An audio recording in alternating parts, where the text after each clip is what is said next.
ഈശ്വരേറ്റം പ്രിയപ്പെട്ടവരെ, തിരുവിഷ്ടമിനിലേക്ക് സ്വാഗതം. എവർക്കും ഈശോയിൽ കൃപയും സമാധാനവും. കഴിഞ്ഞ ദിവസം രോഗങ്ങളുടെയും തകർച്ചകളുടെയൊക്കെ മൂലകാരണം തേടുന്നതിനെ കുറിച്ച് തുടങ്ങിയ സംഭാഷണത്തിന്റെ തുടർച്ചയാണ് ഇന്നത്തേത്. പാപവും ശാപവും രോഗകാരണമാകുന്നില്ല എന്ന് പറയുമ്പോഴും പാരമ്പര്യ രോഗങ്ങളും പാരമ്പര്യമായ തകർച്ചകളും കാരണമറിയാൻ കഴിയാത്ത തരത്തിലുള്ള ജീവിത പ്രയാസങ്ങളും നമ്മൾ നേരിടുന്നുണ്ടല്ലോ. ശാപത്തിനെതിരായും പൂർവിക പാപങ്ങൾക്ക് പരിഹാരമായും പ്രാർത്ഥിക്കുമ്പോൾ അവയിൽ സൗഖ്യമുണ്ടാകുന്നുണ്ടല്ലോ എന്ന നിലയ്ക്ക് ഒരു ചോദ്യം ഉന്നയിക്കപ്പെട്ടു. അതിനുത്തരമായിട്ടാണ് നമ്മൾ സംഭാഷണം ആരംഭിച്ചത്. ശാപമില്ല എന്നറിയുമ്പോഴും ശാപം മൂലമുള്ള രോഗങ്ങൾ വരുന്നുണ്ടല്ലോ എന്ന തരത്തിൽ അനുഭവങ്ങൾ ഉണ്ടാവും. അതിന്റെ കാരണം കണ്ടുപിടിക്കാൻ കഴിയാതെ പോകും. കാരണം കണ്ടുപിടിക്കാൻ കഴിയാതെ പോകുമ്പോൾ പൂർവിക ശാപങ്ങളാകാം അതിന്റെ പിന്നിലെന്ന് വെളിപാടുകൾ കിട്ടുന്നവർ പറയുന്നു. അതനുസരിച്ച് പ്രാർത്ഥിക്കുന്നു. അപ്പോൾ മോചനം ഉണ്ടാവുന്നു. വാസ്തവത്തിൽ അവിടെ സംഭവിക്കുന്നത് പൂർവിക ശാപങ്ങൾ നീക്കപ്പെടുകയല്ല, പൂർവിക ശാപം തൻ്റെ മേലുണ്ട് എന്ന ഒരു അന്ധവിശ്വാസവും പൂർവികർ ചെയ്ത പ്രവൃത്തികളാകാം തങ്ങളുടെ ജീവിത പ്രയാസങ്ങൾക്ക് കാരണമെന്ന ഭയവും നീങ്ങിപ്പോകുന്നു. അങ്ങനെ നീങ്ങുമ്പോൾ ആ ഭയത്തിൽ നിന്ന് ഒരാൾക്ക് വിടുതൽ അനുഭവിക്കുമ്പോഴാണ് സൗഖ്യാനുഭവം ഉണ്ടാകുന്നത്. നമുക്ക് കാര്യം നേരാവണ്ണം തിരിച്ചറിഞ്ഞ് സൗഖ്യം പ്രാപിക്കാം, പകരം ഉപാധികൾ വെച്ചും സൗഖ്യം പ്രാപിക്കാം. ഒരു പിശാചുണ്ട് ഒരാൾക്കെന്ന് സ്വയം തോന്നുകയോ അല്ലെങ്കിൽ പൈശാചിക ബാധ തനിക്കുണ്ടെന്ന് ഒരാൾ വിശ്വസിക്കുകയോ തന്നിൽ ഏതോ ആത്മാവ് പ്രവർത്തിക്കുന്നുണ്ട് എന്ന് തോന്നലുണ്ടാകുകയോ ചെയ്യുമ്പോൾ മനഃശാസ്ത്രപരമായ രീതിയിൽ അതിനെ മാറ്റുന്നൊരു രീതിയുണ്ട്. അതിലൊന്ന്, ഇങ്ങനെയുള്ളൊരു ആത്മാവിനെ പിടികൂടുന്നു എന്ന തരത്തിൽ ഒരു അന്തരീക്ഷം സൃഷ്ടിച്ചുകൊണ്ട് അതിനെ മാറ്റിയെടുക്കാൻ പറ്റും. അവിടെ താൽക്കാലികമായി തന്നെ ബാധിച്ച ഒരു പ്രശ്നം നീങ്ങിപ്പോകുന്നു എന്ന അനുഭവം ഉണ്ടാകാം. പക്ഷേ വാസ്തവത്തിൽ അങ്ങനെ ഒരു ബാധ സാധ്യമല്ലെന്നും അങ്ങനെയൊന്നില്ലെന്നുമുള്ള പരമാർത്ഥം അയാൾ തിരിച്ചറിയാതെ പോകും. അതുകൊണ്ട് ആത്യന്തികമായി ഒരു വിമോചനം പ്രാപിക്കുന്ന പ്രവൃത്തിയായി മാറില്ല അത്തരം സമീപനങ്ങൾ. അതുകൊണ്ടാണ് പലയിടത്തും ഇറ്റലിയിലൊക്കെ ഉള്ളവർ പറയുന്നത് 7-8 പ്രാവശ്യം എക്സോസിസം നടന്ന ആളുകളുണ്ട്. നിരന്തരമായി ഈ പൈശാചിക ബാധ ഉച്ചാടനം ചെയ്യപ്പെടുന്നു, വീണ്ടും പൈശാചിക ബാധയുടെ ലക്ഷണങ്ങൾ കാണിക്കുന്നു, വീണ്ടും ഉച്ചാടനം ചെയ്യുന്നു. അവിടെ യഥാർത്ഥത്തിൽ സംഭവിക്കുന്നത് വിമോചനമല്ല, ഒരു താൽക്കാലിക ശമനം. അതേപോലെ ശാപത്തിൽ നിന്ന് മോചനം ഉണ്ടായി എന്ന് കരുതുന്നു. ആ കരുതൽ യഥാർത്ഥത്തിൽ യേശുക്രിസ്തു കുരിശിൽ രക്ഷ നൽകിയപ്പോൾ ശാപങ്ങൾ നീക്കിയിരിക്കുന്നുവെന്നും തങ്ങൾ അനുഗ്രഹത്തിന്റെ മക്കളാണെന്ന പരമാർത്ഥത്തിലേക്ക് എത്തുന്നതിന് പകരം, അങ്ങനെ ആത്മരക്ഷ പ്രാപിക്കുന്നതിന് പകരം ഒരു താൽക്കാലിക പ്രശ്നപരിഹാരം മാത്രമായിട്ട് നിൽക്കുന്നു. അതുകൊണ്ട് ആ അവസ്ഥയുടെ ആത്യന്തിക ലക്ഷ്യം എന്തായിരുന്നുവോ അത് നിറവേറുന്നില്ല. ദൈവം ആ അവസ്ഥയിൽ നമ്മെ കൊണ്ടുവന്നത് നാം രക്ഷിതരാണ് എന്ന ബോധ്യത്തിലേക്ക് എത്തിച്ചേരുകയും അങ്ങനെ ക്രിസ്തുവിൽ നാം രക്ഷാകരമായ ജീവിതത്തിലേക്ക് പ്രവേശിക്കാനും വേണ്ടിയാണ്. അതവിടെ നടക്കാതെ പോകുന്നു. ആത്യന്തിക ലക്ഷ്യം അവിടെ തടയപ്പെടുന്നു. അതുകൊണ്ടാണ് പൈശാചിക ബാധകൾ ഉണ്ടെന്നോ അല്ലെങ്കിൽ ശാപം കൊണ്ടാണ് രോഗം വന്നതെന്നോ കരുതുന്നയാൾ ആ രോഗത്തിൽ നിന്ന് മോചനം പ്രാപിക്കുന്നുണ്ട് പ്രാർത്ഥിക്കുമ്പോൾ. അപ്പോ അയാൾ ശാപമുണ്ട് എന്നൊരു അന്ധവിശ്വാസത്തിൽ അല്ലെങ്കിൽ ക്രിസ്തുവിന്റെ കുരിശുമരണത്തോടെ ശാപം നീക്കപ്പെട്ടു എന്ന പരമാർത്ഥത്തിലേക്ക് എത്തുന്നതിന് പകരം ഒരു അന്ധവിശ്വാസത്തിൽ കുടുങ്ങിപ്പോകുന്നു. അയാളുടെ വിശ്വാസം രക്ഷാകരമായിട്ട് മാറുന്നില്ല. അതൊരു കേവലം മനഃശാസ്ത്രപരമായ സമീപനം മാത്രമായിട്ട് മാറും. ഇതേപോലെ തന്നെ പാപമാണ്, പൂർവികരുടെ പാപമാണ് രോഗകാരണം എന്ന തരത്തിൽ ചിന്തിക്കുമ്പോൾ പൂർവികർക്ക് വേണ്ടി പ്രാർത്ഥിക്കുമ്പോൾ രോഗശമനം ഉണ്ടാകുന്നു. അങ്ങനെ ഉണ്ടാകുമ്പോൾ അപ്പോഴും വിശ്വസിക്കുന്നത് പൂർവിക പാപങ്ങളുടെ സ്വാധീനം തങ്ങളുടെ ജീവിതത്തിലുണ്ട് എന്നൊരു കാര്യമാണ്. ക്രിസ്തുവിൽ ഈ പൂർവിക പാപങ്ങൾ നീക്കം ചെയ്യപ്പെട്ടുവെന്നും പാപത്തിന്റെ അടിമത്തത്തിലല്ല നമ്മളെന്നും നമ്മുടെ പാപങ്ങൾക്ക് ശിക്ഷ നിത്യതയിലാണെന്നും അതായത് തനത് വിധിയിലാണ് ആരംഭിക്കുന്നതെന്നുമുള്ള പരമാർത്ഥം വിട്ട് നമ്മൾ അന്ധവിശ്വാസത്തിൽ കുടുങ്ങാനിടയാവും.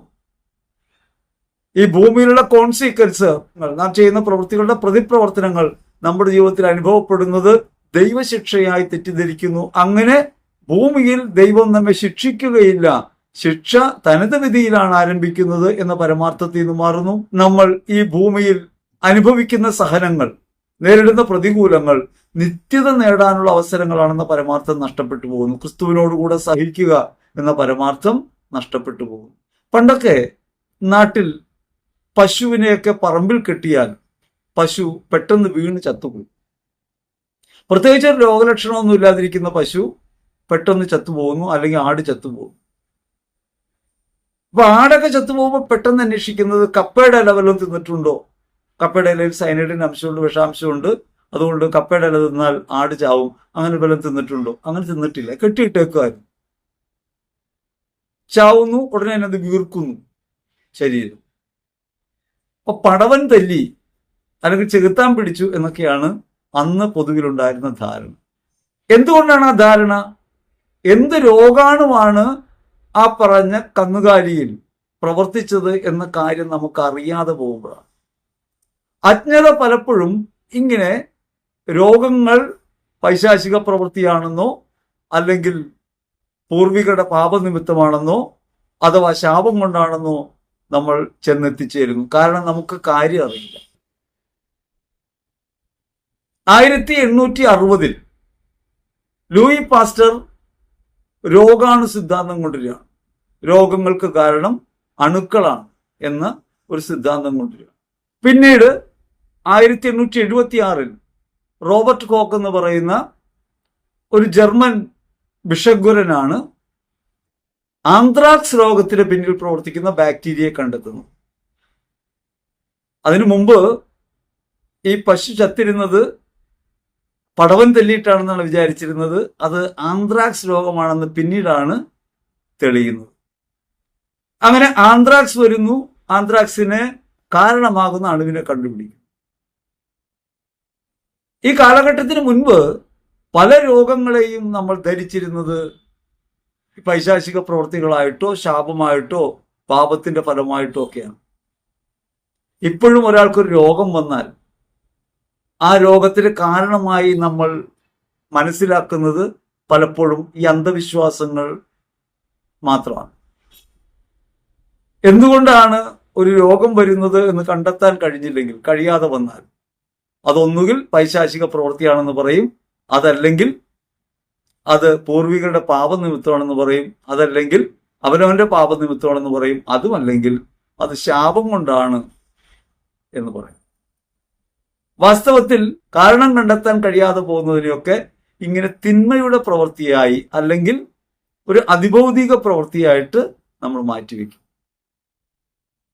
അപ്പൊ എങ്ങനെയാണ് ഒരു രോഗം പാരമ്പര്യമായിട്ട് വരുന്നത്?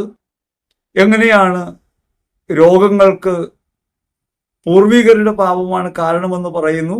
അത് പ്രാർത്ഥിക്കുമ്പോൾ അനുഭവമാകുന്നത് എങ്ങനെയാണ് എന്നതിനെ കുറിച്ചൊക്കെ നമുക്കൊന്ന് ചിന്തിക്കാം. കാരണം കണ്ടെത്താൻ പറ്റാതെ പോകുന്നതിനെയൊക്കെ തള്ളിക്കളയാതെ അതിന് പിന്നിൽ പ്രവർത്തിക്കുന്ന എന്താണ് നമ്മൾ കണ്ടെത്തണം. 1901 20-ാം നൂറ്റാണ്ടിന്റെ ആരംഭത്തിൽ രക്തങ്ങളുടെ ഗ്രൂപ്പ് നിർണ്ണയിക്കുന്നതോടെയാണ് ചികിത്സയിൽ മാറ്റം ഉണ്ടാകുന്നത്. അതിനു മുമ്പ് രക്തമെല്ലാം ഒന്നു തന്നെയായിട്ടാണ് കരുതിയിരുന്നത്. പക്ഷേ രക്തത്തിന് ഇങ്ങനെ വൈജാത്യമുണ്ട്, ഗ്രൂപ്പ് സവിശേഷതകളുണ്ട് എന്ന് കണ്ടെത്തുന്നത് 20-ാം നൂറ്റാണ്ടിലാണ്, 1901. ഞാനിത് പറഞ്ഞത് നമ്മൾ ഓരോ കാര്യങ്ങൾ കണ്ടെത്തുമ്പോഴും കൂടുതൽ കൂടുതൽ തെളിച്ചത്തിലേക്ക് വരിക. അങ്ങനെ അനുനിമിഷം വെളിച്ചത്തിലേക്ക് നാം വരുമെന്നും നിരന്തരം നവീകരിക്കപ്പെടുന്നുണ്ട് നമ്മുടെ ആന്തരികതയും ബാഹ്യ ജീവിതവുമെന്നും നമ്മൾ മനസ്സിലാക്കണം. അങ്ങനെ മനസ്സിലാക്കിയില്ലെങ്കിൽ നമ്മൾ അന്ധവിശ്വാസത്തിൽ കൊടുക്കും. ഇപ്പൊ കുഷ്ഠരോഗം ഒരു കാലത്ത് ശാപത്തിന്റെ അടയാളമായിരുന്നു, ദൈവശാപമാണെന്ന് കരുതിയിരുന്ന കാര്യമാണ്. അപസ്മാരം വിചാരിച്ചിരുന്നത് പൈശാചിക ബാധയുടെ രോഗമാണെന്നാണ്. ഇന്നതിന് ചികിത്സയുണ്ട്. അതേപോലെ പല രോഗങ്ങളെയും ഇങ്ങനെ അന്ധത പൂർവികരുടെ പാപം കൊണ്ടാണെന്ന് കരുതിയിരുന്നു, വൈകല്യങ്ങളൊക്കെ ഉണ്ടാകുന്നു. അപ്പൊ എങ്ങനെയാണ് ഈ രോഗങ്ങൾ സാമാന്യഗതി പ്രവർത്തിക്കുന്നത്, എങ്ങനെയാണ് പാരമ്പര്യമായി രോഗങ്ങൾ ഉണ്ടാകുന്നത് എന്നതിനെ കുറിച്ചും അതെന്തുകൊണ്ടാണ് ഇങ്ങനെ സംഭവിക്കുന്നതിനെ കുറിച്ചും വ്യക്തമായ ഒരു ധാരണ നമുക്കുണ്ടാകും. പൂർവികരുടെ പാപങ്ങൾ നമുക്ക് രോഗമായി വരുമെന്നത് ഒരു അന്ധവിശ്വാസമാണെന്ന് ക്രിസ്തു യോഹന്നാൻ സുവിശേഷത്തിൽ 9-ാം അധ്യായത്തിൽ അന്ധനെ സുഖപ്പെടുത്തിക്കൊണ്ട് വെളിപ്പെടുത്തുന്നുണ്ട്. ഇതിവന്റെയോ ഇവന്റെ പൂർവികരുടെയോ പാപനിമിത്തമല്ല, മറിച്ച് ദൈവമഹത്വം വെളിപ്പെടാനാണ് ഈ രോഗം. ഇത് നമ്മൾ പറയുമ്പോഴും ഒരു ചോദ്യകർത്താവ് ഉന്നയിച്ച കാര്യം ഇതാണ്. എന്നിട്ടും ഇങ്ങനെ പൂർവികർക്ക് വേണ്ടി പ്രാർത്ഥിക്കുമ്പോൾ രോഗങ്ങൾ മാറുന്നുണ്ടല്ലോ, എന്തുകൊണ്ട്? അതിനെക്കുറിച്ചാണ് നമ്മളിന്ന് സംസാരിക്കുന്നത്. രോഗങ്ങൾ എങ്ങനെയാണ് എന്ന് ചിന്തിക്കുമ്പോൾ അതിനു മുമ്പ് മനുഷ്യ ശരീരം എങ്ങനെയാണ്, മനുഷ്യൻ എങ്ങനെയാണ് ചിന്തിക്കുന്നത്. കാറ്റക്കിസം ഓഫ് കാത്തലിക് ചർച്ച് 362 ആത്മാവും ശരീരവും ചേർന്ന ഏകകമാണ് മനുഷ്യൻ എന്ന് പറയും. ആത്മാവും ശരീരവും ചേർന്ന് ഏകകം. ഓരോ വ്യക്തിയും ദൈവത്തിൽ നേരിട്ട് വരുന്നവരാണ് എന്നൊരു പരമാർത്ഥമുണ്ട്. പക്ഷെ മാതാപിതാക്കളിലൂടെയാണ് ജന്മമെടുക്കുന്നത്. അങ്ങനെ മാതാപിതാക്കളുടെ ജന്മമെടുക്കുന്ന ശരീരപ്രകൃതിയും ആത്മാവും ചേർന്ന ഒന്നായിട്ടാണ്, വേർതിരിക്കാനാവാത്ത ഒന്നായിട്ടാണ്. 363 സഭ പഠിപ്പിക്കും ആത്മാവ് എന്ന പ്രയോഗം മനുഷ്യജീവനെ കുറിച്ചാണ്, സമ്പൂർണ്ണ മനുഷ്യത്വത്തെ കുറിച്ചാണ് പറയുന്നത് എന്ന് കാറ്റക്കിസം പറയുന്നുണ്ട്. അതുകൊണ്ട് ആത്മാവ് എന്നൊരു ഭാഗം നമുക്കുണ്ട്. അത് ദൈവഛായയാണ്. ദൈവത്തിന്റെ ഛായയിലും സാദൃശ്യത്തിലും സൃഷ്ടിക്കപ്പെട്ടവനാണ് മനുഷ്യൻ. ദൈവഛായയാണ് ഈ ആത്മാവ്, സ്പിരിറ്റ്, സോൾ. അങ്ങനെ ദൈവഛായയായ ആത്മാവ് തന്റെ ജീവിതത്തിനകത്ത് ദൈവത്തിന് എതിരായി പോകുമ്പോൾ പ്രകാശത്തിൽ നിന്ന് അകന്നു പോകും. അങ്ങനെ ദൈവ ഐക്യം പ്രാപിക്കാൻ കഴിയാതെ പോകും. അതാണ് പാപവും അതിനുള്ള ശിക്ഷയുമായി വരുന്നത്. ശരീരം ഈ ലോകത്ത് ഈ ആത്മാവ് വസിക്കുന്നിടം, അല്ലെങ്കിൽ ആത്മാവ്, മനസ്സ്, ശരീരം, ശരീരത്തിന്റെ മൂലകങ്ങൾ, അജൈവ പ്രകൃതി, ലോകം, അങ്ങനെ ബന്ധപ്പെട്ട ഒന്നായിട്ടാണ് ബാക്കി ശരീരം പ്രവർത്തിക്കുന്നത്. അപ്പോൾ ആത്മാവും ശരീരവും വേർതിരിക്കാനാവാത്ത വിധം ഒന്നായിരിക്കുന്നു. ആത്മാവ് മനുഷ്യജീവനെ കുറിച്ചാണ് പറയുന്നത്, അഥവാ സമ്പൂർണ്ണ മനുഷ്യത്വത്തെ കുറിച്ചാണ് പറയുന്നത്. ആത്മാവ് പാപകരമായ സാഹചര്യങ്ങളിലായി പോകുമ്പോൾ, അല്ലെങ്കിൽ നമ്മുടെ ജീവിതം കൊണ്ട് ദൈവത്തെ നാം നിഷേധിക്കുമ്പോൾ ആത്മാവ് അതിന്റെ പരമപദത്തിലേക്ക് എത്താതെ പോകും, അല്ലെങ്കിൽ ദൈവത്തിലേക്ക് എത്താതെ പോകും. നിത്യാന്ധതയിലേക്ക്, നിത്യാഗ്നിയിലേക്ക് പതിക്കും എന്നാണ് വിശ്വാസം. ഇത് മരണത്തോടെ സംഭവിക്കുന്ന കാര്യമാണ്, ജീവിച്ചിരിക്കുമ്പോഴുള്ള കാര്യം. അപ്പൊ ജീവിതത്തിൽ ഉണ്ടാകുന്ന രോഗങ്ങൾ എങ്ങനെയൊക്കെ ഉണ്ടാവാം? ശരീരമുണ്ടല്ലോ. പാരമ്പര്യ രോഗങ്ങൾ വരുന്നത് എങ്ങനെയാണ്? നേരത്തെ കരുതിയിരുന്നത് ഈ മാതാപിതാക്കൾ ചെയ്യുന്ന പ്രവൃത്തികളുടെ അനന്തരഫലമാണ് മക്കൾ അനുഭവിക്കുക എന്ന നിലയ്ക്കാണ്. അതൊരു പഴയകാല വിശ്വാസമാണ്. പഴയ നിയമത്തിൽ അതുണ്ട്. പാരമ്പര്യമായിട്ടാണ് രോഗങ്ങൾ വരുന്നതെന്ന് അവർ വിശ്വസിച്ചിരുന്നു. ഇന്ന് പാരമ്പര്യമായി രോഗങ്ങൾ വരുന്നതിന്റെ മൂല കാരണം എന്താണ് എന്ന് കണ്ടെത്തിയിട്ടുണ്ട്. അത് ക്രോമസോം വ്യതിയാനങ്ങൾ വരുന്നതാണ്. അത് ജനിതക വൈകല്യങ്ങൾ മൂലം വരുന്നതാണ്. നമുക്ക് അങ്ങനെ രോഗങ്ങളായി വരുന്ന പലതിൻ്റെയും, പാരമ്പര്യങ്ങളുടെ പുറകിൽ വരുന്നതിന് പലതിനും കാരണമായി മാറുന്നത് ജനറ്റിക് മ്യൂട്ടേഷൻസ് വഴി വരുന്നതാണ്, അല്ലെങ്കിൽ ജനിതക പരിണാമം കൊണ്ട് വരുന്നതാണ്. എവല്യൂഷൻ തിയറി അനുസരിച്ചാണ് വരുന്നത്. അത് ക്രോമസോം വേരിയേഷൻ ഉണ്ടാക്കും. ആ ക്രോമസോം വേരിയേഷൻ പലവിധ രോഗാവസ്ഥകൾ തുടരുന്നതിന്, പാരമ്പര്യമായി തുടരുന്നതിന് കാരണമായിട്ട് മാറും. ശരീരത്തിൽ ഇപ്രകാരം വരുന്ന പാരമ്പര്യമായി വരുന്ന കാര്യങ്ങൾ, ആത്മാവിന് സംഭവിക്കുന്ന പിഴവുകൾ പൂർവിക പാപങ്ങളുടെ തുടർച്ചയാണെന്ന നിലയ്ക്ക് തെറ്റിദ്ധരിപ്പിക്കുന്ന ഒരു സംഭാഷണം നമുക്ക് കേൾക്കാൻ പറ്റും. അതിന് കാരണം ശാസ്ത്രത്തെ എങ്ങനെയെങ്കിലും ഈ പറഞ്ഞ ആത്മീയ ലോകവുമായി കൂട്ടിയിണക്കി സംസാരിക്കാൻ ഒരു പ്രവണതയുണ്ട്. നമ്മൾ കേൾക്കുന്ന നിരവധി കാര്യങ്ങളിൽ അങ്ങനെ നമുക്ക് കേൾക്കാൻ പറ്റും. അതിൽ പ്രധാനപ്പെട്ട ഒന്നാണ് നെഗറ്റീവ് എനർജി. നെഗറ്റീവ് എന്നത് ഒരു എനർജി ഫ്ലോയെ കുറിച്ചാണ് പറയുന്നത്. എനർജി എന്ന് പറയുന്നത് ഊർജമാണ്. ഇങ്ങനെ ഒരു വാക്ക് കൂട്ടിച്ചേർത്തൊരു വാക്ക് ശാസ്ത്രീയമായിട്ടില്ല. പക്ഷേ തിന്മ എന്ന് പറയുന്നത്, പൈശാചികത എന്ന് പറയുന്നത് അംഗീകരിക്കാൻ കഴിയുന്നില്ലെങ്കിൽ അവിടെ ഒരു നെഗറ്റീവ് എനർജി ഉണ്ടെന്ന് പറയും. ഒരു സ്ഥലത്ത്, ഒരു വീട്ടിലൊക്കെ നെഗറ്റീവ് എനർജി ഉണ്ടെന്ന് പറയും. അങ്ങനെ ഒരു എനർജി ഇല്ല. നെഗറ്റീവ് നമുക്കറിയാം, അത് ഗണിതത്തിലാണെങ്കിൽ ഉപയോഗിക്കുന്നത് കുറയ്ക്കുക എന്ന അർത്ഥത്തിലാണ്. ഇനി അത് ഊർജത്തിന്റെ നിലയിലാണെങ്കിൽ എനർജി ഫ്ലോയെ സംബന്ധിച്ചാണ് അവിടെ നെഗറ്റീവ്, നിഷേധാത്മകമായ കാര്യമായിട്ടല്ല. ഇനി രോഗാവസ്ഥയെ സംബന്ധിച്ച ടെസ്റ്റിലാണെങ്കിലോ ബയോളജിക്കലായിട്ടാണെങ്കിലോ അവിടെ നെഗറ്റീവ് എന്ന് പറയുന്നത് നല്ല കാര്യമാണ്.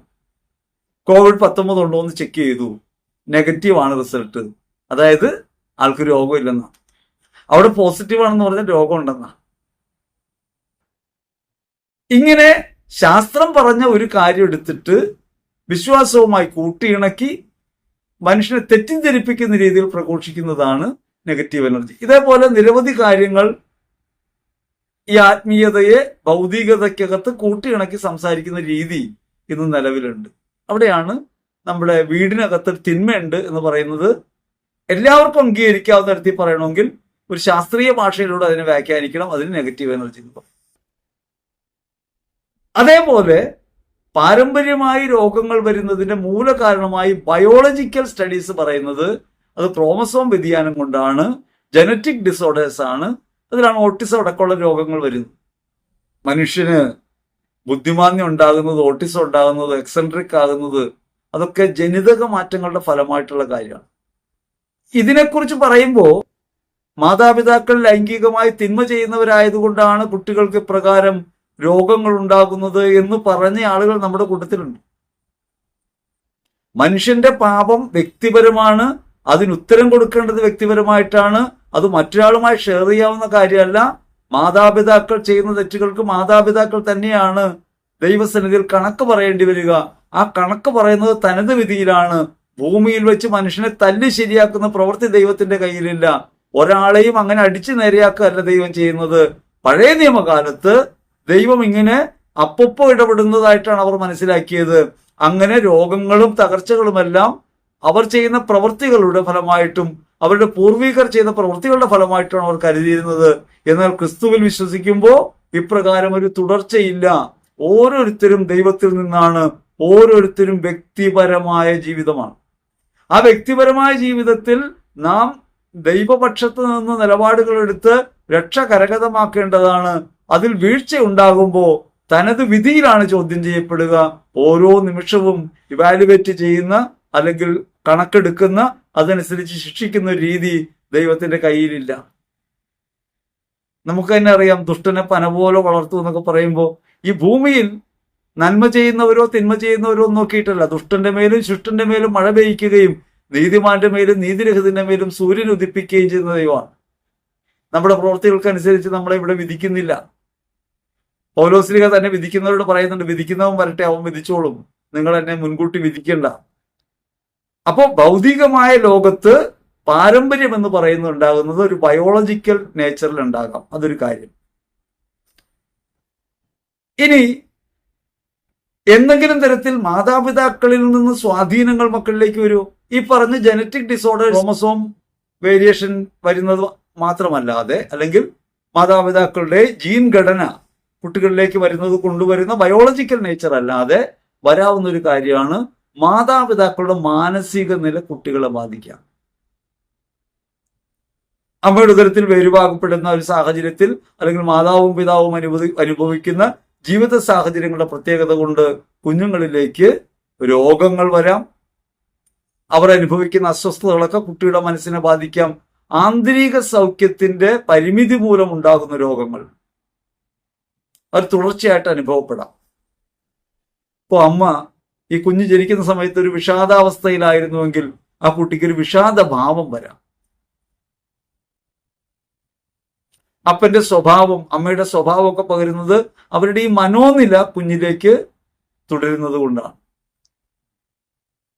ആ കുഞ്ഞ് അനുഭവിക്കുന്നതിലൂടെയാണ്, അത് പകരുകയല്ല ചെയ്യുന്നത്, അനുഭവിക്കുന്നതിലൂടെയാണ്. അമ്മ അനുഭവിച്ച വൈഷമ്യങ്ങൾ, അമ്മ ഭയന്നു, കുട്ടി ഭയന്നു, അപ്പൻ ദേഷ്യപ്പെട്ടു, അമ്മ വിഷമിച്ചു. അപ്പോ അപ്പന്റെ ദേഷ്യം ഈ കുട്ടി അനുഭവിക്കുന്ന അമ്മയുടെ ഈ വിഷമത്തിലൂടെയാണ്. ഇതേപോലെ ഉദരാവസ്ഥയിൽ വെച്ച് ഈ കുഞ്ഞ് അനുഭവിക്കുന്ന കാര്യങ്ങളൊക്കെ ആ കുഞ്ഞിന്റെ ജീവിതത്തിനകത്ത് സ്വഭാവമായിട്ട് വരാം, ഒരുപക്ഷെ രോഗമായിട്ടും വരാം. കടുത്ത രോഗാവസ്ഥയിലുള്ള ഒരാളെ ഈ അമ്മ കാണുകയാണെന്നിരിക്കട്ടെ.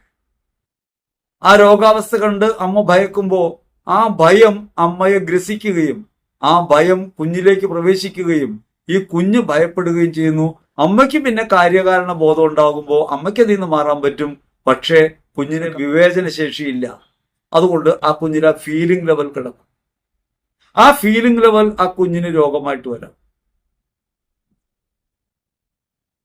അങ്ങനെ നിരവധി അനുഭവങ്ങളുണ്ട്. അത് ആന്തരിക സൗഖ്യത്തിന്റെ മേഖലയിലാണ്. അപ്പൊ മാനസിക തലത്തിലുള്ള പ്രശ്നങ്ങൾ കുഞ്ഞിനെ ബാധിക്കാം. ജീവിത പ്രതിസന്ധികളെ നേരിടാൻ പറ്റാത്ത വൈഷമ്യങ്ങളൊക്കെ കുട്ടികൾ കാണിക്കുന്നത് ഒരുപക്ഷെ ജന്മം നൽകുന്ന കാലത്തും ആ കുട്ടി മാതാപിതാക്കളിൽ നിന്ന് മനസ്സാർജിക്കുന്ന, പ്രത്യേകിച്ച് 3 വയസ്സുള്ള കാലത്തും ആ കുട്ടി കണ്ടും കേട്ടും അനുഭവിക്കുന്ന കാര്യങ്ങൾ വിവേചിച്ച് സ്വീകരിക്കാൻ കഴിയാത്തത് കൊണ്ട് ആ കുഞ്ഞിലുണ്ടാക്കുന്ന ആഘാതങ്ങൾ, മാനസികമായ ആഘാതങ്ങൾ ആ കുഞ്ഞിൽ ഇപ്രകാരമുള്ള പതനങ്ങളിലേക്ക് പോകാൻ കാരണമാകാം. അവിടെ ആന്തരിക സൗഖ്യത്തിനാണ് പ്രാർത്ഥിക്കേണ്ടത്. അതൊരു പാരമ്പര്യ തുടർച്ചയല്ല. പക്ഷെ കണ്ടാൽ പാരമ്പര്യമായിട്ട് തോന്നും. പിതാവിനുണ്ടായിരുന്ന രോഗം കുട്ടിക്കുള്ളതായിട്ട് തോന്നും. ഈ പാരമ്പര്യ രോഗങ്ങളെ കുറിച്ച് പറയുമ്പോൾ നമുക്ക് മനസ്സിലാകുന്ന ഒരു കാര്യം, എല്ലാവർക്കും അതേപോലെ ഈ രോഗം വരുന്നില്ല. മാതാവിന്റെയും പിതാവിന്റെയും രോഗം എല്ലാ മക്കളിലേക്ക് അതേപോലെ പടരുന്നില്ല. കാരണം ഈ ക്രോമസോം വ്യതിയാനത്തിനും ഒക്കെ മുൻപ് ഇടപെടാവുന്ന ഒരു കാര്യമാണ് മനസ്സിന്റെ പ്രവർത്തനം. മനസ്സ് എങ്ങനെയാണ് പ്രവർത്തിക്കുന്നത്, തദാനുസാരം മനസ്സിന്റെ പ്രവർത്തനം കുട്ടികളിലേക്ക് നീങ്ങാം. നമുക്കതിനൊരു ഉദാഹരണം വിശുദ്ധ ഗ്രന്ഥത്തിലുള്ളത് ഉൽപ്പത്തി പുസ്തകത്തിലാണ്. ഉൽപ്പത്തി പുസ്തകത്തിൽ 30-ാം അധ്യായത്തിൽ 25 മുതലുള്ള തിരുവചനങ്ങൾ നമുക്കത് കാണാം. ലാബാന്റെ 2 പെൺമക്കളെ യാക്കോബ് വിവാഹം ചെയ്യുന്നു. ലാബാന്റെ കൂടെ ഏകദേശം അടിമ പ്രവൃത്തിയിലാണ്, അടിമ ജോലിയിലാണ് യാക്കോബ്. ഒരാളെ കല്യാണം കഴിക്കാൻ ഇത്ര വർഷം, രണ്ടാമത്തെ ആളെ കല്യാണം കഴിക്കാൻ ഇത്ര വർഷം, അങ്ങനെ വർഷങ്ങളോളം അടിമ പ്രവൃത്തി ചെയ്യാം. അങ്ങനെ 2 വിവാഹം കഴിഞ്ഞിട്ടും യാക്കോബിനെ വിടാനുള്ള ഒരു ലക്ഷണവും ലാബാൻ കാണിക്കുന്നില്ല. കാരണം ലാബാൻ അറിയാം യാക്കോബ് കൂടെ വന്നപ്പോ ലാബാനെ ദൈവം അനുഗ്രഹിച്ചിട്ടുണ്ട്. അതുകൊണ്ട് തന്നെ വിടാൻ കഴിയാത്ത അമ്മായപ്പനോട് പറയുന്നത്, ഞാൻ പോവാണ്, ഈ പണി ശരിയാവില്ല എന്ന് യാക്കോബ് അവസാനം പറയും. ലാബാൻ ചോദിക്കും, നിനക്ക് എന്താണ് വേണ്ടതെന്ന് നീ പറഞ്ഞാൽ മതി, നിനക്കത് തരാം. അങ്ങനെ പറയുമ്പോഴാണ് യാക്കോബ് ഒരു ആശയം മുമ്പോട്ട് വെക്കുന്നത്, നമ്മൾ 2 കൂട്ടരും കുറച്ച് അകന്ന് താമസിക്കണം. ഒപ്പം തന്നെ എനിക്ക് പൊട്ടോ പുള്ളിയോ വരയോ ഒന്നും ഇല്ലാത്ത വെള്ളാടുകളെ തരണം, വെള്ളാടുകളെ മാത്രം. എന്നിട്ട് ഞാൻ ഈ ആടുകളെ വളർത്തുമ്പോൾ അതിൽ നിന്ന് പൊട്ടോ പുള്ളിയോ ഉള്ളതുണ്ടായാൽ എനിക്ക് തന്നാൽ മതി. വെളുത്ത ആടുകൾ തന്നെയാണ് ഉണ്ടാവണമെങ്കിൽ എനിക്ക് തരണ്ട. ലാബാൻ യാക്കോബിനെ കുറിച്ച് ധരിച്ചത് ഇവൻ മണ്ടനാണെന്നാണ്. കാരണം ഈ പെൺമക്കളെ വിവാഹം ചെയ്യാൻ വേണ്ടി ഇത്ര വർഷം പണിയെടുക്കണമെന്ന് പറഞ്ഞപ്പോ പൊട്ടനെ പോലെ അതനുസരിച്ചു. അപ്പൊ ഇപ്പോഴും ഇയാൾ വിഡ്ഢി തന്നെയാണെന്ന് കരുതിയിട്ട് സമ്മതിച്ചു. അങ്ങനെ യാക്കോബിന് വെളുത്ത ആടുകളെ കൊടുത്തു. ചെമ്മരിയാടുകളും കോലാടുകളും ഉണ്ട്, അവയെ കൊടുത്തു. അവർ അകന്ന് താമസിക്കുകയും ചെയ്തു. എത്തിപ്പെടാൻ കഴിയാത്ത ദൂരം അകന്ന് താമസിച്ചു. അങ്ങനെ താമസിക്കുമ്പോൾ യാക്കോബ് ഒരു സൂത്രം ചെയ്യുന്നുണ്ട്. ആടുകൾ സാധാരണയായി ഇണചേരുന്നത് വെള്ളം കുടിക്കുന്ന പാത്തിക്കരികിൽ വെച്ചാണ്. വെള്ളം കുടിക്കാൻ വരുമ്പോഴാണ്. അവിടെ ഇലവിന്റെയും അഴിഞ്ഞിലിന്റെയും കമ്പുകൾ അങ്ങിങ്ങായി പൊട്ടും പൊള്ളിയും കാണുന്ന വിധത്തിൽ തൊലി ഉരിഞ്ഞിട്ട് അവിടെ കുത്തിവെച്ചു. അങ്ങനെ ഈ ആട് ഇവിടെ വന്ന് ഇണചേർന്ന സമയത്ത് ആ ആടുകൾ ഈ പൊട്ടും പുള്ളിയും കണ്ടു. അങ്ങനെ ഇണചേർന്ന് അവയ്ക്കുണ്ടായ കുഞ്ഞുങ്ങൾ പൊട്ടും പുള്ളിയുള്ളവയായിട്ട് മാറി. അത് ആരോഗ്യമുള്ള ആടുകൾ ഇണചേരുന്ന സ്ഥലത്താണ് പ്രത്യേകമായിട്ട് കമ്പുകൾ കുത്തിവെച്ചത്. അങ്ങനെ ആരോഗ്യമുള്ള ആടുകൾ യാക്കോബിൻ്റെതായിട്ട് മാറി. യഥാർത്ഥത്തിൽ ഒരു കൗശലം ഉപയോഗിച്ച്, യാക്കോബ് കൗശലക്കാരനാണ്, ഒരു കൗശലം ഉപയോഗിച്ച് യാക്കോബ് സമ്പന്നനായി. നാം ഒരു കാര്യം മനസ്സിലാക്കേണ്ടത്, ആടിന് വിവേചന ശേഷിയില്ല. മൃഗങ്ങളുടെ മനസ്സിന്റെ പ്രത്യേകത അത് സ്വാഭാവിക മനസ്സാണ്. ചിന്തിച്ച് കാര്യങ്ങൾ തീരുമാനിച്ചെടുക്കാനുള്ള കാര്യമില്ല. ഒരു അപകടം കണ്ടാൽ ഓടും, പുല്ല് കണ്ടാൽ തിന്നും എന്ന ആ ഒരു സാമാന്യ ബുദ്ധി അല്ലാതെ അതിനെ വിവേചിച്ചറിയാനുള്ള കഴിവില്ല. ഇണചേരുന്ന സമയത്ത് ആടുകൾ ഈ പൊട്ടും പുള്ളിയുള്ള കമ്പുകൾ കണ്ടു. അവരുടെ കണ്ണിൽ ആ സമയത്തുണ്ടായത് എന്താണോ അത് ഈ കുഞ്ഞിലേക്ക് വന്നു. അങ്ങനെ പൊട്ടും പുള്ളിയുള്ള കുഞ്ഞുങ്ങളുണ്ടായി. ജനറ്റിക് എഞ്ചിനീയറിംഗിന്റെ ഒരു പഴയ രൂപം എന്ന് വേണമെങ്കിൽ പറയാം, ഒരു ഭാവന അങ്ങനെ നമുക്ക് പറയാം. ഇനി നമ്മുടെ ജീവിതത്തിൽ ഉണ്ടാകുന്ന കാര്യം എങ്ങനെയാണ്? ദാമ്പത്യബന്ധത്തിൽ ഏർപ്പെടുന്ന മാതാവിന്റെയും പിതാവിന്റെയും മാനസികാവസ്ഥയിൽ അപ്പോൾ അറ്റ് പ്രസന്റ് ആയിട്ടുള്ള കാര്യങ്ങൾ അവരുടെ ചിന്തയെ ഭരിക്കുന്ന കാര്യങ്ങൾ ഈ കുഞ്ഞിലേക്ക് വരാം.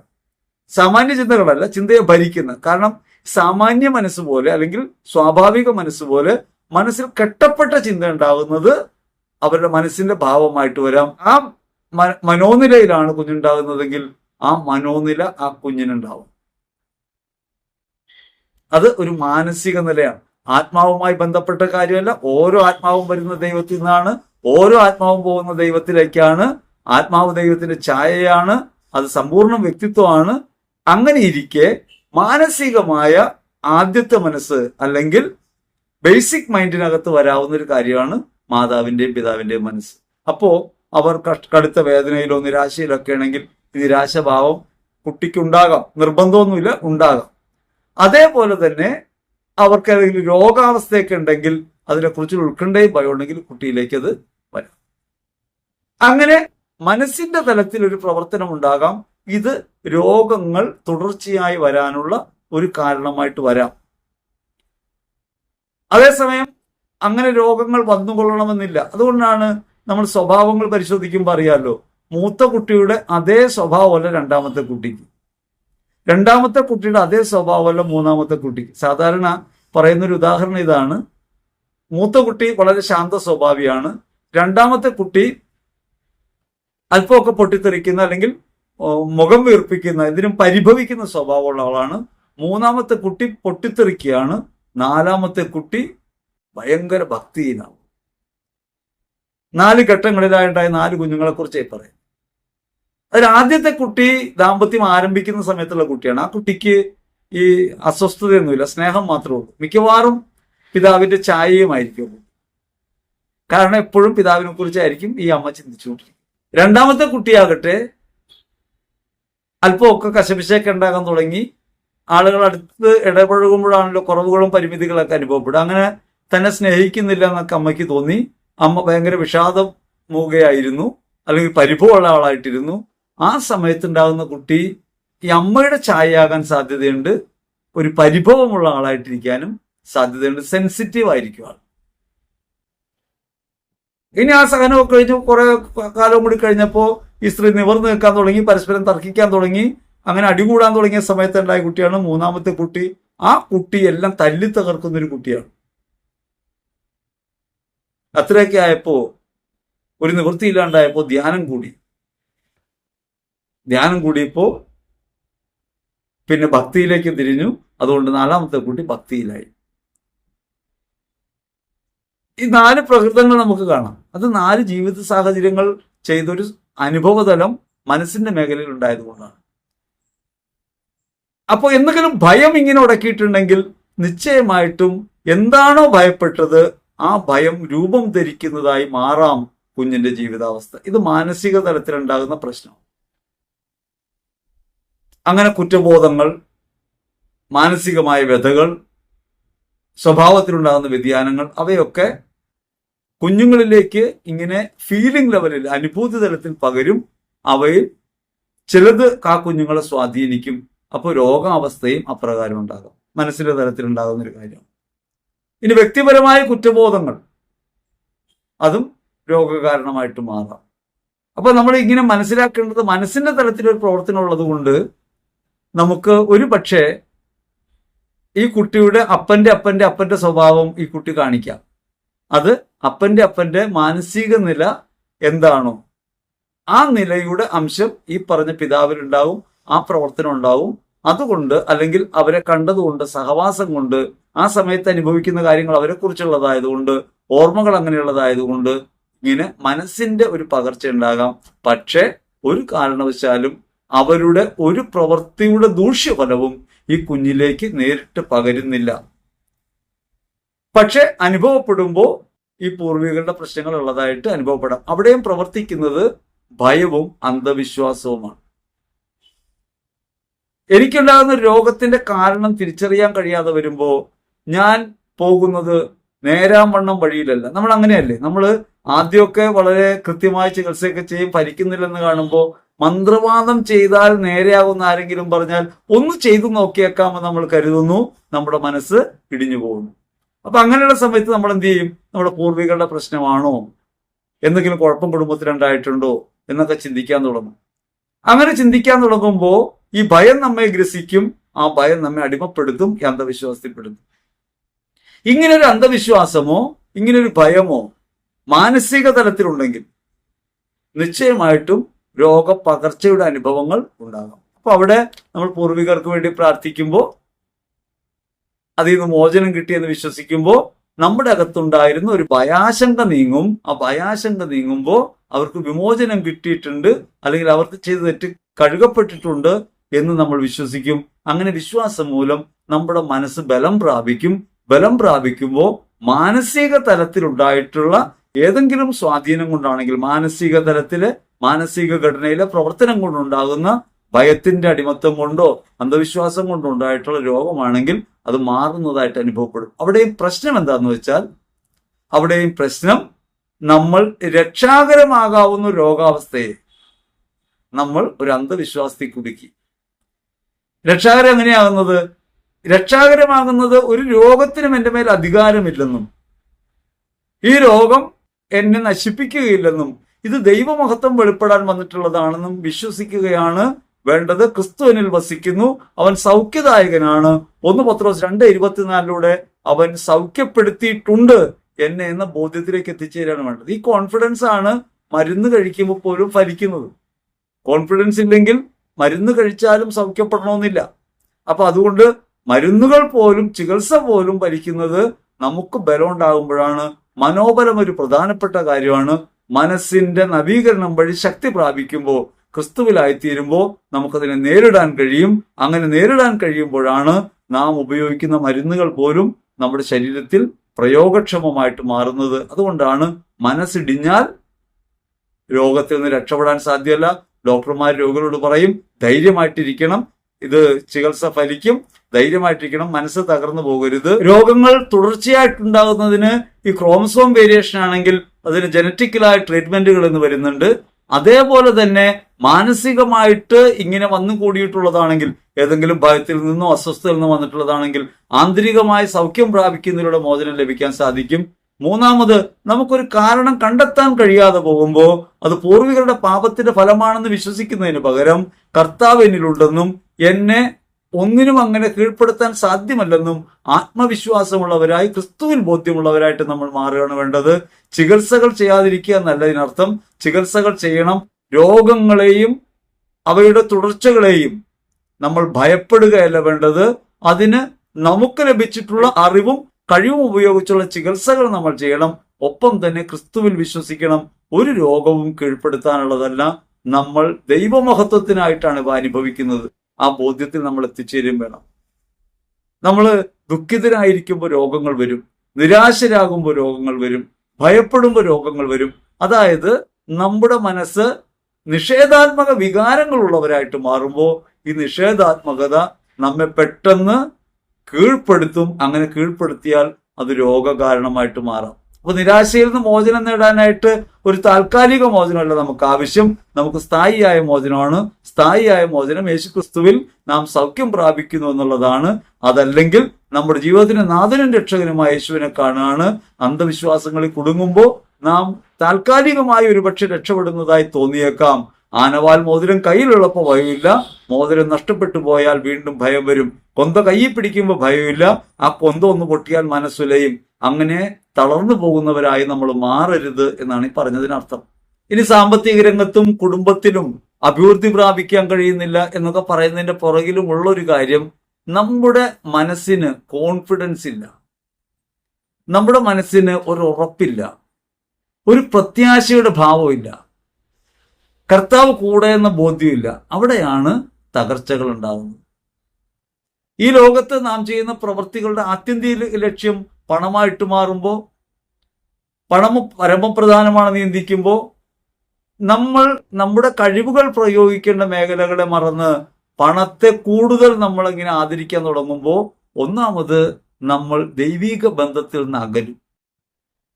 അങ്ങനെ അകലുമ്പോൾ സ്വാഭാവികമായി പരിശുദ്ധാത്മാവിൽ നമ്മുടെ ആത്മാവ് അനുഭവിക്കേണ്ട സ്വാതന്ത്ര്യം അനുഭവിക്കാതെ വരും. അത് മനസ്സിന്റെ പ്രകാശത്തെ കെടുത്തും. അത് നമ്മുടെ പ്രവൃത്തികളെ ബാധിക്കാൻ തുടങ്ങും. അതൊരു വീഴ്ചയ്ക്ക് കാരണമായിട്ട് മാറാം. ഇനി നമുക്ക് ജീവിതത്തിൽ എപ്പോഴും ഉള്ളൊരു കുഴപ്പം, 100 നന്മകൾ നമ്മുടെ കയ്യിലുണ്ടെങ്കിലും 10 തിന്മകളാണ് ജീവിതാനുഭവമെങ്കിൽ നമ്മൾ ഓർത്തുകൊണ്ടിരിക്കുന്ന 10 തിന്മകളായിരിക്കും. അപ്പൊ ഒരു ബിസിനസ്സിൽ അല്ലെങ്കിൽ ഏതെങ്കിലും ഒരു കാര്യത്തിൽ ഒരു തകർച്ച ഉണ്ടാവുമ്പോൾ, ഒരു മാന്ദ്യം ഉണ്ടാവുമ്പോൾ നമ്മൾ ഉടനെ ആലോചിക്കുന്നതിന്റെ കാരണം അന്വേഷിക്കുകയാണ്. ഈ കാരണം നമ്മളിങ്ങനെ പുറത്ത് അന്വേഷിച്ച് പോകുമ്പോഴാണ് അയൽവാസി മന്ത്രവാദം ചെയ്തിട്ടാണോ എന്ന സംശയം, അതുമില്ലെങ്കിൽ പൈശാചിക ബാധ കൊണ്ടാണോ എന്ന് സംശയം, അല്ലെങ്കിൽ നമ്മുടെ പൂർവികരുടെ കുഴപ്പം കൊണ്ടാണോ എന്ന് സംശയം അതിലേക്ക് എത്തും. അപ്പൊ നമ്മൾ ഏതിനെതിരായിട്ട് പ്രവർത്തിക്കുമ്പോഴും നമുക്ക് ഒരു ആശ്വാസം ലഭിക്കുന്നതായി തോന്നും. ഈ മന്ത്രവാദം ചെയ്യുന്നത് കൊണ്ട് ഒരു ആശ്വാസം തോന്നുന്നത് അങ്ങനെയാണ്. ഇത് ചെയ്തിട്ടുണ്ട്, അപ്പൊ കാര്യം ഫലിക്കും എന്നൊരു കോൺഫിഡൻസിലേക്ക് എത്തും. ഇന്ന ചക്രം വരച്ചു വെച്ചാൽ കച്ചവടം കൂടുമെന്ന് പറഞ്ഞിട്ടുണ്ടെങ്കിൽ കർത്താവിന്റെ പടത്തിന്റെ പുറകെ ഈ ചക്രം വരച്ചു വെക്കും. കാരണം എന്തുകൊണ്ടാണ്? അങ്ങനെ വെച്ചാൽ അപ്പോ ആ ദിവസങ്ങളിൽ കച്ചവടം കൂടി വന്നാൽ നമ്മുടെ ആത്മവിശ്വാസം വർദ്ധിക്കും. ഏത് വശത്തേക്കാണ് കൗണ്ടർ തിരിഞ്ഞിരിക്കേണ്ടത് എന്നൊക്കെ ലക്ഷണം പറയും. അപ്പൊ കൗണ്ടർ തിരിഞ്ഞിരിക്കുന്ന വശത്ത് ഒരു കൗണ്ടർ മാറ്റി വേറെ വശത്തിരുന്ന് ഒന്ന് ആലോചിച്ച് കഴിയുമ്പോൾ കൊള്ളാന്ന് തോന്നുമ്പോൾ നമ്മൾ ആ അന്ധവിശ്വാസത്തിൽ കുടുങ്ങും.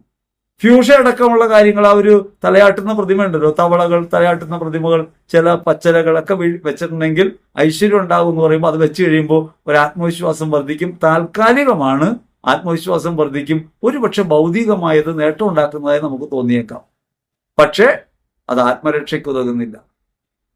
നമ്മുടെ ഭൗതിക സമ്പത്തും നമ്മുടെ കഴിവുകൾ പ്രയോഗിക്കുന്നതൊക്കെ നമ്മുടെ ആത്മാവിന്റെ നന്മയ്ക്കായിട്ട് മാറണമെങ്കിൽ ക്രിസ്തുവിൽ അടിയുറച്ച ബോധ്യത്തോടെ നമുക്ക് മുമ്പോട്ട് പോകാൻ പറ്റണം.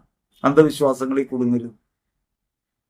അതുകൊണ്ടൊരു തകർച്ച ഉണ്ടാകുമ്പോൾ നമ്മൾ ഉടനെ ചിന്തിക്കുന്നത് എന്താണ് ഇതിന് കാരണമെന്ന് അന്വേഷിക്കുമ്പോൾ ബാഹ്യമായ കാരണങ്ങൾ ചുറ്റുവട്ടത്തൊന്നും കിട്ടുന്നില്ലെങ്കിൽ 2 കാര്യങ്ങളിലേക്ക് നമ്മൾ പോയി ഉടക്കും. ഒന്ന് ചെകുത്താന്റെ പ്രവൃത്തിയാണ് എന്ന് പറയും. നിങ്ങൾ ആലോചിക്കുന്നുണ്ടോ, ചെകുത്താൻ സമ്പത്ത് നഷ്ടപ്പെടുത്തിക്കൊണ്ടാണ് നമ്മെ നിത്യനാശത്തിലേക്ക് നയിക്കുക എന്ന്? അവൻ തരാന്നേ പറയൂ. യേശുവിനോട് അവൻ പറയുന്നത്, ഈ കാണുന്നതെല്ലാം നിനക്ക് ഞാൻ തരാം, ഞാൻ പറയണതൊന്ന് കേട്ടാൽ മതി, എന്നൊന്ന് കുമ്പിട്ടാൽ മതി. സമ്പത്ത് തരാന്ന് പറഞ്ഞ് പ്രലോഭിപ്പിക്കുന്നതിനെയാണ് പിശാചായിട്ട് കാണേണ്ടത്. സമ്പത്ത് തകർക്കുന്നയാൾ ഒരിക്കലും പിശാചാവില്ല. കാരണം സമ്പത്ത് തകർന്നാൽ നമ്മൾ എവിടെ ചെന്ന് വീഴും? കർത്താവിന്റെ കാൽ ചോട്ടി ചെന്ന് വീഴും. അല്ലെങ്കിൽ അങ്ങനെ പിശാചായിട്ട് കൂട്ടുകൂടാൻ നമുക്ക് സാധ്യമല്ല. അപ്പൊ പൈശാചിക പ്രലോഭനങ്ങൾക്ക് നമ്മൾ വിധേയപ്പെടണമെങ്കിൽ സുഖം തരാം, ധനം തരാം, പ്രശസ്തി തരാം എന്നൊക്കെ പറഞ്ഞുകൊണ്ടായിരിക്കും അവൻ പ്രലോഭിപ്പിക്കുക. അപ്പൊ പൈശാചിക പ്രവർത്തനമാണ് തകർച്ചകളുടെ പുറകിലുള്ളതെന്ന് ഉള്ളത് അന്ധവിശ്വാസമാണ്. പക്ഷേ ഈ പൈശാചിക ശക്തികളാണ് തകർച്ചകളുടെ കാരണമെന്ന് വിശ്വസിച്ച് നമ്മൾ അതിനെതിരായി പ്രാർത്ഥിക്കാൻ തുടങ്ങുമ്പോൾ സ്വാഭാവികമായും അത് ആത്മീയമായ നഷ്ടമാണ് നമുക്ക് വരുത്തുന്നത്. പക്ഷേ മാനസികമായ ബലം ആർജിക്കുന്നതായി നമുക്ക് തോന്നും. ആ തോന്നലാണ് അതിൽ നിന്ന് മോചനം നൽകും. ഇനി പൂർവികരുടെ പ്രശ്നമായിരുന്നു ഇതിന്റെ പുറകിലെന്ന് അടുത്ത ചിന്ത വരാം. അങ്ങനെ ചിന്ത വരുമ്പോൾ അതൊക്കെ നമ്മുടെ അകത്തുണ്ടാവും. അപ്പം ബിസിനസ് ചെയ്തിട്ട് ഇങ്ങനെയായിരുന്നു, അവസാന കാലമായപ്പോൾ പൊട്ടിപ്പോയി. ഞാൻ ചെയ്തിട്ട് ഒരക്കാലം വെച്ച് പൊട്ടുകയാണ്. ഇങ്ങനെ തുടർച്ചയായി പൊട്ടിക്കൊണ്ടിരിക്കുകയാണ്. കുടുംബത്തിന്റെ മേൽ ശാപമുണ്ട്, പൂർവികരുടെ എന്തോ കുഴപ്പം കൊണ്ടാണ് എന്ന് നമ്മൾ വിശ്വസിക്കുന്നു. നമ്മൾ അറിയാതെ നമ്മുടെ അബോധത്തിനകത്ത് അത് കിടക്കും. ഇതാണ് ഒരു കൗൺസിലറുടെ മുമ്പിൽ ചെല്ലുമ്പോൾ കൗൺസിലർ പറയും. അപ്പൊ നമുക്ക് ഉറപ്പായി നമ്മൾ അതിനുവേണ്ടി പ്രാർത്ഥിക്കും. പ്രാർത്ഥിച്ചു കഴിയുമ്പോൾ അത് വിട്ടുപോയതായിട്ട് നമുക്ക് തോന്നും. ഇങ്ങനെ ഇല്ലാത്തൊരു അന്ധവിശ്വാസം മാറിപ്പോയതായി നമുക്ക് തോന്നുമ്പോൾ നമ്മുടെ മനസ്സിനൊരു ബലം വരും. മനസ്സിന് ബലം വരുന്നതിലൂടെ നമ്മൾ ആ പ്രശ്നത്തെ പരിഹരിക്കുന്നതായിട്ട് നമുക്ക് അനുഭവപ്പെടും. അപ്പൊ നമ്മൾ പറയും, ഉറപ്പായിട്ടും ശാപം ഉണ്ടായിരുന്നതാ, അത് പ്രാർത്ഥിച്ചപ്പോ പോയി. പ്രശ്നം എന്താണെന്നറിയാമോ? ശാപം യേശുക്രിസ്തു കുരിശിൽ മരിച്ചപ്പോഴേ നീക്കി. അതായിരുന്നു പരമാർത്ഥം. ഇല്ലാത്തൊരു ശാപത്തെ നാം മനസ്സിൽ കരുതുകയും അത് നീങ്ങിപ്പോകാൻ പ്രാർത്ഥിച്ചപ്പോ നീങ്ങിപ്പോയെന്ന് വിശ്വസിക്കുകയും ചെയ്യുന്നതിലൂടെ ക്രിസ്തു നമുക്ക് വേണ്ടി നേടിത്തന്ന നിത്യരക്ഷയെ സംബന്ധിച്ച ബോധ്യത്തിൽ നിന്ന് നമ്മൾ വീണുപോകും. പൂർവിക ശാപങ്ങൾ ക്രിസ്തുവിൽ മാറ്റപ്പെട്ടുവെന്നും പൂർവികമായ പാപത്തിന്റെ ഫലമെല്ലാം നമ്മിലേക്ക് തുടരുന്നത് തടയപ്പെട്ടിട്ടുണ്ടെന്നും അങ്ങനെ ഒരു പൂർവിക ബന്ധം നമുക്കില്ലെന്നും നാം ഓരോരുത്തരും ക്രിസ്തുവിൽ പുതിയ മനുഷ്യരാണെന്നും നാം ഓരോരുത്തരും ഈ ലോകത്ത് ദൈവാത്മാവിനാൽ നയിക്കപ്പെടുന്നവരാണെങ്കിലും ഏത് ജാതിയിലും മതത്തിലും പെട്ടവരായാലും ഇന്ന് നാം ഈ ഭൂമിയിലായിരിക്കുമ്പോൾ ക്രിസ്തു നമ്മുടെ മുമ്പിൽ വയ്ക്കുന്ന ഈ ഭൗതിക സാഹചര്യങ്ങളൊക്കെ രക്ഷാനുഭവത്തിലേക്ക് നമ്മെ വിളിക്കുന്നവയാണെന്നും തിരിച്ചറിയുമ്പോഴാണ് നമുക്ക് യഥാർത്ഥ വിമോചനം ഉണ്ടാകുക. ഈ യഥാർത്ഥ വിമോചനത്തെ കൗണ്ടർ ചെയ്യുന്ന ഒന്നായിട്ടാണ് ഈ പറഞ്ഞ താൽക്കാലിക വിമോചനങ്ങൾ. അതാണ് അതിന്റെ അബദ്ധം. അപ്പൊ അതുകൊണ്ട് പൂർവികരുടെ പാപമുള്ളതായിട്ട് നമുക്ക് തോന്നാം, അതുകൊണ്ടാണ് ഈ തകർച്ചകളെന്ന് തോന്നാം. അതിനെതിരായി പ്രാർത്ഥിക്കുമ്പോൾ സൗഖ്യമുള്ളതായിട്ട് തോന്നാം. ഈ സൗഖ്യം സ്ഥായി ഭാവമാണ് തെറ്റിദ്ധരിക്കാം. വാസ്തവത്തിൽ അത് ഒരില്ലാത്ത കാര്യമായിരുന്നു. ഇവിടെ ഒരു കോൺഫിഡൻസ് ബിൽഡ് ചെയ്യുക വഴി നമ്മൾ ക്രിസ്തുവിലാണെന്ന് വിശ്വസിക്കുന്നു. വാസ്തവത്തിൽ പരമാർത്ഥമായും ക്രിസ്തു കുരിശി മരിച്ചപ്പോൾ നീക്കം ചെയ്യപ്പെട്ടിട്ടുണ്ടെന്നും ഞാൻ അനുഗ്രഹിക്കപ്പെട്ടവനാണെന്നും എന്ന യാഥാർത്ഥ്യബോധത്തിലേക്ക് എത്തുകയും എന്റെ വീഴ്ചയിലും താഴ്ചയിലും ഉയർച്ചയിലുമെല്ലാം അവിടെ നിന്ന് കൂടെ ഉണ്ടെന്നും ഈ വീഴ്ച കർത്താവ് എന്നെ നേടുന്നതിന്റെ ഭാഗമാണെന്നും ഇത് അവസാനമായ തകർച്ചയല്ലെന്നും അവൻ എന്നെ ഉയർപ്പിക്കുമെന്നും വിശ്വാസബോധ്യത്തോടെ ജീവിക്കാൻ നമുക്ക് കഴിയുമ്പോഴാണ് നമുക്ക് ശരിക്കും രക്ഷാകരമായ അനുഭവം ഉണ്ടാകുക. എല്ലാ തകർച്ചകളും മോശമായിട്ടുള്ളവയല്ല, എല്ലാ രോഗങ്ങളും മോശമായിട്ടുള്ളവയല്ല. നമുക്ക് വരുന്ന രോഗാവസ്ഥകളും തകർച്ചകളും ഒക്കെ യഥാർത്ഥത്തിൽ ആത്മീയമായി നമ്മെ ഉയർത്തുന്നുണ്ടെന്ന് മാത്രമല്ല, നമുക്ക് കാര്യകാരണ ബോധം നൽകുന്നുണ്ട്. ജീവിതത്തിന്റെ നിസ്സാരത നമ്മൾ പഠിക്കുന്നുണ്ട്, സമ്പത്തിന്റെ നിസ്സാരത നമ്മൾ പഠിക്കുന്നുണ്ട്, ശരീരത്തിന്റെ നശ്വരത നമ്മൾ പഠിക്കുന്നുണ്ട്. അനശ്വരമായ ലോകത്തേക്ക് പോകാൻ ഇവയേക്കാൾ ഉപരിയായി ദൈവത്തിലായിരിക്കാനും ക്രിസ്തുവിൽ അവരനു വേണ്ടി ജീവിതം അർപ്പിക്കാനും കഴിവുള്ളവരാകേണ്ടവരാണ് നമ്മളെന്ന ബോധ്യം അത് നമ്മിൽ വളർത്തുന്നുണ്ട്. അതുകൊണ്ട് രോഗാവസ്ഥ പിന്നിട്ട് പോരുന്ന ഒരാൾ നിശ്ചയമായും രോഗികളോട് അനുകമ്പയുള്ളവരായിട്ട് മാറും, മറ്റുള്ളവരെ പരിഗണിക്കുന്നവരായിട്ട് മാറും.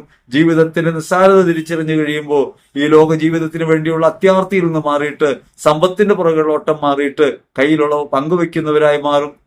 സമ്പത്ത് തകർന്ന് ദാരിദ്ര്യം അനുഭവിച്ചു കഴിയുമ്പോൾ സമ്പത്ത് എത്രത്തോളം ക്ഷണികമാണെന്ന് മനസ്സിലാകും. അതുകൊണ്ട് നിത്യതയെ കൂടുതൽ ഹൃദയബോധ്യത്തോടെ സ്വീകരിക്കാൻ പറ്റും. സമ്പത്ത് പങ്കുവെക്കാനുള്ള വിവേകം നമുക്കുണ്ടാകും. വിഷമിക്കുന്നവന്റെ വേദന മനസ്സിലാകും. അതുകൊണ്ട് തകർച്ചകളെയൊക്കെ തള്ളിക്കളയാതെ ഓരോ തകർച്ചയ്ക്കകത്തും അവിടുന്ന് നിത്യമായൊരു ഉദ്ധാനം വെച്ചിട്ടുണ്ടെന്നും ഒരു തകർച്ചയും അവസാനമല്ലെന്നും നാം വീണു പോകുമ്പോഴൊക്കെ കർത്താവ് നമ്മോട് കൂടെയുണ്ടെന്നും ഈ സഹന നിമിഷം ദൈവം നമ്മെ പഠിപ്പിക്കുന്ന പാഠമെന്നും തിരിച്ചറിഞ്ഞ് കർത്താവിലേക്ക് കൂടുതൽ ഉന്മുഖമായ ജീവിതം നയിക്കുകയും ചെയ്യാണ് യഥാർത്ഥത്തിൽ വേണ്ടത്. അതാണ് രക്ഷാകരമായിട്ടുള്ളത്. അതുകൊണ്ട് പൂർവിക പാപങ്ങളോ ശാപങ്ങളോ നിങ്ങളുടെ ജീവിതത്തിന്റെ തടസ്സപ്പെടുത്തുന്നുവെന്ന് ബോധ്യം വരുമ്പോൾ യഥാർത്ഥത്തിൽ ഒരു അന്ധവിശ്വാസത്തിലാണ് നമ്മൾ പ്രാർത്ഥിക്കുന്നത്. ഈ അന്ധവിശ്വാസം പ്രബലപ്പെടുന്നു. പൂർവിക ശാപമുണ്ട് എന്ന ബോധ്യം വരുന്നു. ക്രിസ്തുവിന്റെ രക്ഷയെ ഹൃദയം കൊണ്ട് നിഷേധിക്കുന്നു. നാം അറിയാതെ തന്നെ പറ്റിപ്പോകുന്ന ഒരു കാര്യമാണ്. അതുകൊണ്ട് യാഥാർത്ഥ്യബോധത്തിലേക്ക് വന്ന് യഥാർത്ഥ സൗഖ്യത്തിലേക്കാണ് വരേണ്ടത്. യഥാർത്ഥ സൗഖ്യം ക്രിസ്തുവിൽ നാം വീണ്ടെടുക്കപ്പെട്ടു എന്നതാണ്. ക്രിസ്തുവിൽ നാം സൗഖ്യമുള്ളവരാക്കപ്പെട്ടിരിക്കുന്നു എന്നുള്ളതാണ്. ആ സൗഖ്യാവസ്ഥയിലേക്ക് നമുക്ക് വരാൻ കഴിയണം. അതാണ് നിത്യരക്ഷയുമായി ബന്ധപ്പെട്ട് നമുക്ക് ഗുണകരമായിട്ടുള്ളത് എന്ന കാര്യം തിരിച്ചറിയണം. ചിലറ്റം പ്രിയപ്പെട്ടവര്, അതുകൊണ്ട് ഏതവസ്ഥയിലാകട്ടെ, തകർച്ച ഉണ്ടാകട്ടെ, വിവാഹം നടക്കാതിരിക്കട്ടെ, മക്കളില്ലാത്ത അവസ്ഥ ഉണ്ടാകട്ടെ, രോഗാവസ്ഥയിലാകട്ടെ, തുടർച്ചയായി അനുഭവിക്കുന്ന കഷ്ടതകളും ഞെരുക്കങ്ങളുമാകട്ടെ, ഒരു കാര്യം ഉറപ്പിച്ചുകൊള്ളുക, കർത്താവ് നിങ്ങളുടെ പക്ഷത്തുണ്ട്. ഇത് പൂർവികരുടെ കുഴപ്പം കൊണ്ടല്ല, ഇതേതെങ്കിലും തരത്തിലുള്ള ശാപത്തിന്റെ ഫലമായിട്ടല്ല.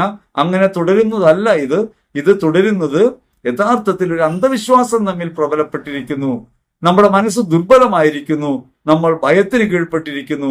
ഇങ്ങനെ ഭയവും അന്ധവിശ്വാസവും നമ്മെ കീഴ്പ്പെടുത്തുന്നത് കൊണ്ടാണ് ഇത്തരം മായകൾ, ഇല്ലാത്ത കാര്യങ്ങൾ, ഇത്തരം ബോധ്യങ്ങൾ, പൂർവ്വകാലത്ത് മനുഷ്യർ വിശ്വസിച്ചിരുന്ന തെറ്റായ ധാരണകൾ, ക്രിസ്തുവിൽ നാം വിമോചനം നേടിയുന്ന സത്യാവസ്ഥയ്ക്കെതിരായി നിലനിൽക്കുന്ന ഈ അന്ധവിശ്വാസങ്ങൾ പ്രബലപ്പെടുന്നത്. ആ അന്ധവിശ്വാസങ്ങൾ രക്ഷയ്ക്കെതിരായിട്ട് മാറും, വിശ്വാസത്തിനെതിരായിട്ട് മാറും. അപ്പൊ വാസ്തവത്തിൽ യേശു നമ്മെ വീണ്ടെടുത്തുവെന്നും യേശുവിലാണ് നമ്മളെന്നും ഉത്ഭവപാപത്തിൽ നിന്നും കർമ്മപാപത്തിൽ നിന്നും അവിടെ നമ്മെ വീണ്ടെടുക്കുന്നുവെന്നും നിരന്തരമായ ക്രിസ്തുവിന്റെ വഴിയിൽ, ബലിയർപ്പണത്തിന്റെ വഴിയിൽ നമുക്ക് മുന്നേറാൻ കഴിയുമെന്നും അങ്ങനെ ജീവിതത്തിൽ നാം ചെയ്യുന്ന പ്രവൃത്തികളൊക്കെ രക്ഷാകരമാക്കി മാറ്റാൻ കർത്താവ് നമ്മുടെ ജീവിതത്തിൽ ഇടപെടുന്ന അവസരങ്ങൾ മാത്രമാണ് ഈ ഞെരുക്കങ്ങളുടേതെന്നും തിരിച്ചറിയാൻ നമുക്ക് കഴിയണം. അപ്പോ നമ്മൾ ഈ ഞെരുക്കങ്ങളെ മറികടക്കും. ഒരു കഷ്ടതയും നമ്മെ ഭരിക്കില്ല, ഒന്നിനെയും നമ്മൾ ഭയപ്പെടില്ല. കർത്താവ് നമ്മുടെ പക്ഷത്തുണ്ട്, ആര് നമുക്കെതിരെ നിൽക്കും? ആ ഒരു ബോധ്യത്തിൽ ജീവിക്കാൻ ആത്മാവിന്റെ അധിക പ്രകാശം ഓരോരുത്തർക്കും ലഭിക്കട്ടെ എന്ന് ഹൃദയപൂർവ്വം പ്രാർത്ഥിക്കുന്നു. ആമേൻ.